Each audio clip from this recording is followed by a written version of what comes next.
L'ONG Mouissi Environnement a initié du 21 au 22 novembre un atelier de renforcement des capacités inscrits dans le cadre du projet de renforcement des organisations de la société civile et des communautés forestières pour stopper la déforestation au Gabon.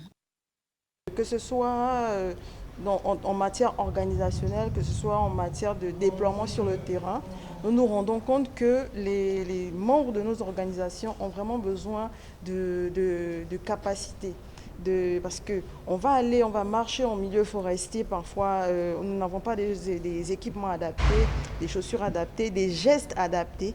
Avec l'appui des éléments français au Gabon, nous allons avoir tout cet outillage-là, être mieux formés, et savoir comment les premiers gestes, parce que nous-mêmes, nous pouvons être en danger par nos actions, mettre en danger nos coéquipiers, mettre en danger également les populations et parfois mettre en danger également l'environnement. Donc c'est avec eux, ils vont essayer de nous édifier là-dessus pour que nous soyons à même de nous déployer sur le terrain. Aux participants, je leur ai dit que nous allions nous inscrire dans la demande qui a été faite par Mouissi Environnement pour l'organisation de séances de secours, secourisme en forêt et éventuellement de comment on peut faire un peu de survie dans ces milieux hostiles.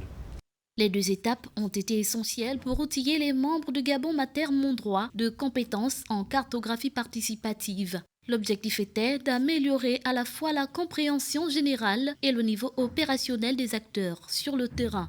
On doit s'attendre à une interpellation des ONG à l'État gabonais pour le respect des droits des communautés locales, pour l'implication réelle des organisations de la société civile aux activités de protection de la nature, de conservation et de gestion durable des ressources naturelles, à une implication aux processus nationaux qui participent de la gestion et des attributions des terres pour leur exploitation.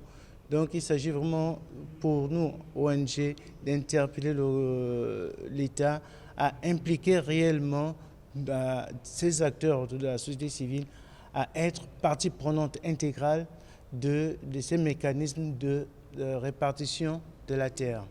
La session de formation s'est conclue par un exercice pratique de cartographie au sol avec les participants. Le point culminant de l'atelier a été la rédaction collective d'une note de contribution établissant un constat et des recommandations pour une utilisation optimale de la cartographie dans la protection des forêts et des droits coutumiers. En rappel, cet atelier est le deuxième d'une série. D'autres ateliers similaires seront organisés dans la province de l'Anyanga, à Tchibanga, et enfin, un atelier de restitution et de clôture aura lieu à Mouila, dans la province de Langounié.